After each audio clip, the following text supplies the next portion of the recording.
ভক্তি মুক্তি সিদ্ধিকামী সকলই অশান্ত। এ জগৎ সংসারে ভক্তিকামী ব্যক্তি, মুক্তিকামী ব্যক্তি, এরা অশান্তি ভোগ করে। কেবলমাত্র কৃষ্ণ ভক্ত অতএব শান্ত হয়ে যায়।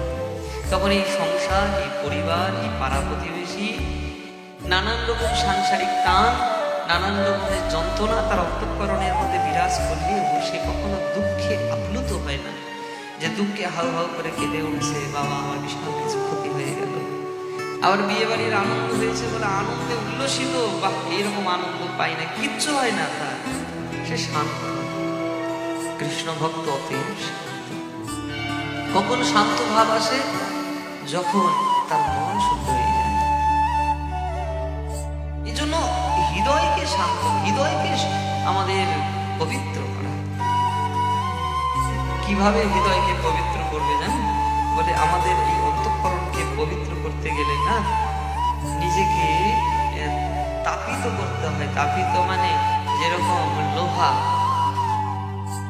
যেরকম সোনাকে পুনরায় খাদ দেওয়ার পর যখন পুনরায় পাকানো হয় না, তখন পাকিয়ে কারিগর সেখান থেকে গহনার তৈরি করে, রূপোর তৈরি করে। ঠিক তেমনি আমাদের মনটাকে এইভাবে করা প্রয়োজন। একটা পাথর থেকে যখন মূর্তি হয়ে যায়, তখন সকলের কাছে পূজনীয় হয়ে যায়। পাথর অবস্থায় কেউ তাকে পূজা করে না। ঠিক তেমনি আমাদের এই মনকে যখন অত্যন্ত ভক্তির দ্বারা, ভাবের দ্বারা, ভগবত প্রেমের দ্বারা যখন মন এতটাই শুদ্ধে পরিণত হয়ে যায়, তখন এটা পূজনীয় হয়ে যায় জগৎ সংসারে। হ্যাঁ, এই জন্য অন্তঃকরণকে পূজনীয় বানাবো। আমার হৃদয়কে এমন পবিত্র বানাবো যে সকলের সেখানে পূজার ভাবযোগ্য হয়ে যাবে। এই জন্য কোনো মহৎ ব্যক্তি, কোনো মহৎ গুরুদেবদের আমরা সিংহাসনে বসিয়ে পূজা। কেন? উনি কি দেবতা?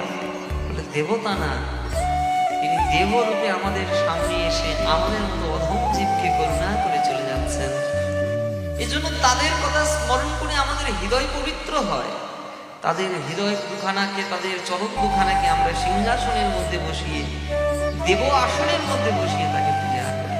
আসনে তো দেবতাদের বসানো হয়, তাই না? আসনে কাকে বসানো হয়? দেবতাকে বসানো হয়। আসনে ভগবানকে স্থান দেওয়া হয়। অথচ সাধারণ মানুষকে, চলতে ফিরতে পারা মানুষকে আমরা বসিয়ে দিচ্ছি কেন? কারণ তিনি তার হৃদয়কে শান্ত করেছেন। তার হৃদয়টা সে গোবিন্দের রাতুল চরণ কমলের মধ্যে প্রদান করেছেন।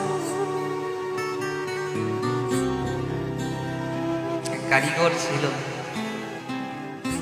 মূর্তি তৈরির জন্য অর্ডার দিলেন, মূর্তি বানাতে শুরু করলেন। প্রথম মূর্তি যখন ঠক ঠক করে কারিগর, তখন প্রথম পাথর থেকে আওয়াজ আসলো, stop, is very painful me, আমার বড় ব্যথা লাগছে, তুমি আমাকে আঘাত করো না। মূর্তিকার পাথর সরিয়ে রাখলেন, দ্বিতীয় পাথর দিয়ে তিনি মূর্তি নির্মাণ করতে শুরু করলেন। যখন মূর্তি নির্মাণ করছে, তখন মূর্তিকার বলছে, তোমায় কি ব্যথা লাগছে অন্য পাথরের মতো? বলেন না, ব্যথা তো লাগছে, কিন্তু তুমি চালিয়ে যাও, ক্যারি অন। কারণ তুমি যতক্ষণ না চালাবা, ততক্ষণ পর্যন্ত আমি একটা শানদার মূর্তিতে পরিণত হব না, জগতে পূজনীয় হব না। মূর্তিকার হাতুর দিয়ে ঠক ঠক করতে করতে তাকে এক অপূর্ব গোবিন্দের মূর্তি নির্মাণ করলেন। ছিল পাথর, হয়ে গেলেন বিগ্রহ। যখন মূর্তির অর্ডার দেওয়া ব্যক্তির সামনে এসে মূর্তি নিয়ে চলে যাচ্ছে, তখন জিজ্ঞাসা করলেন শিল্পকারকে যে ওই পাশে পাথরটা পড়ে আছে, ওটা কোনো কাজে লাগবে? বলেন না, আমার কোনো কাজে লাগবে না। তাহলে ওটা আমরা নিয়ে যাই। কেন, কি কাজে লাগবে? বলে নারকেল ফাটানোর কাজে লাগবে।